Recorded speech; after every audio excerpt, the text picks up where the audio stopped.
Good morning, good afternoon, whatever it is, wherever you are. It's me again, Jen. Hello! And we are here again with the Sakki Sakki tarot deck. And that is a tarot deck that was gifted to me by my dear friend, who is also the wife of Tom Deadstuff, who makes some really cool and interesting art. Almost as interesting, if not more interesting, than the Sakki Sakki tarot. And I really love this box that it came in. It's got a lot of really interesting things. On the side, it says, "Come on, let's play," if that gives you any idea what the mood of this deck is. Also, let's see, what else does it have on here? I think on the inside, it had, oh, yep, okay. It has this little band that went around the cards, and it says "Good Karma." And I like that part too. So there's a lot of really neat things in this deck that are very interesting and fun. It's very bright colors. It does come with its own little book. So if you are interested in learning a little more about this tarot and some of the little symbols and meanings on it, the book, it doesn't go into deep detail, but it is a nice start to things. And speaking of a nice start to things, we have one of the major arcana cards very early on in the story of the major arcana. We are dealing with the Empress today. And the Empress in each of these is definitely chilling out, lounging, relaxing, but I want to go into our primary card, our Rider-Waite card first, and then we'll talk about the breakdown on the Sakki Sakki card. So, all right. With the Rider-Waite card, the Empress is lounging on her little couch in a pile of pillows. She has all these stars as her crown.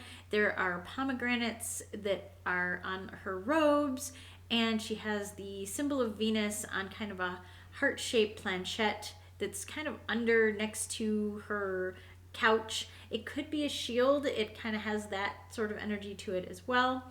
And she is definitely the focal point of this card, as you'll notice in most of the Rider-Waite cards, as well as the Major Arcana cards. In the Major Arcana, the character themselves is usually the primary energy on the card. They're very big and bold and right there in your face. So she's leaning on her couch. Her pillows are kind of reds and golds and things of that nature. Her background has the bright yellow sunshine daytime sky, which tells us that this is a card of abundance and success and daytime and the brighter sides of life.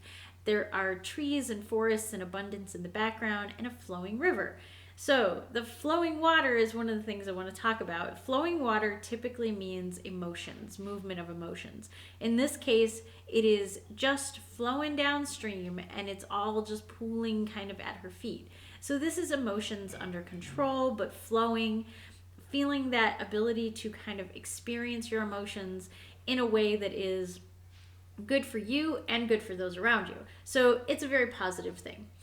With this card, we also have the grain in the foreground. So again, we've got the wheat aspect of this and of course the Venus symbol on there and the pomegranates. She is kind of channeling every goddess you can possibly think of.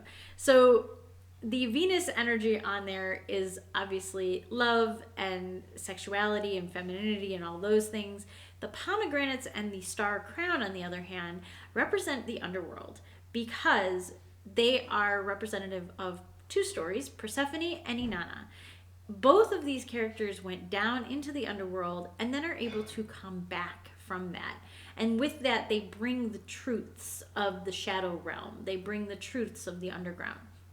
So these are characters who come to us after having experienced much, and they are able to kind of express those things to us in a way that is sage-like, with also keeping their youth, their innocence.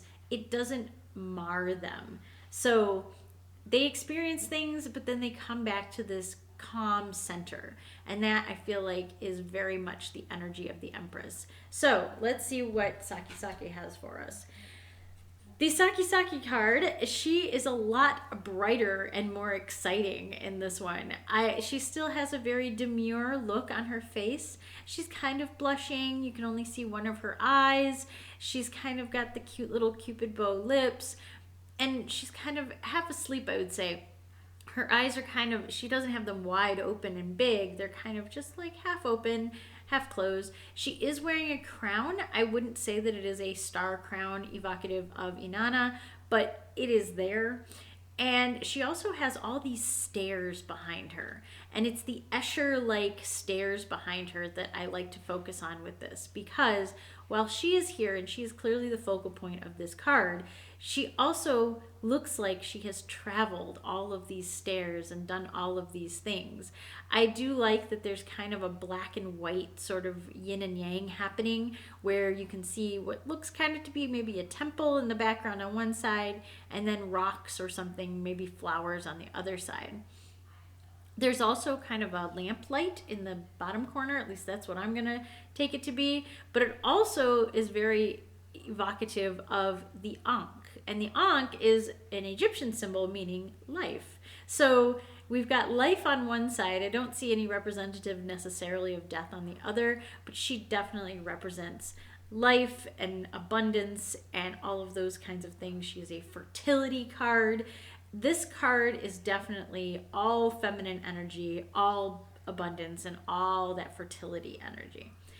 Being that she is red also gives a lot of that kind of passion and fire sort of thing. She is not necessarily a fire energy card. She's sort of a balance, I think, between kind of that water energy, which is feminine energy, with maybe that spark of passion and things like that. So this card, I really like how both of those things are balanced on it. Now, what is missing on this card? The Venus symbol is nowhere to be seen on this card. The trees and the water are nowhere to be seen on this card. So you lose some aspect of the energy of, hey, this is our emotions, this is our feelings, this is our feminine energy. All of those things are kind of lost when you look at this card and go, oh, but there's no water on here. So if you weren't aware of the water flowing on the traditional card, or maybe you missed it because you haven't been studying that much of the detail in the background of the cards, I would say that you might miss this emotional side of this card.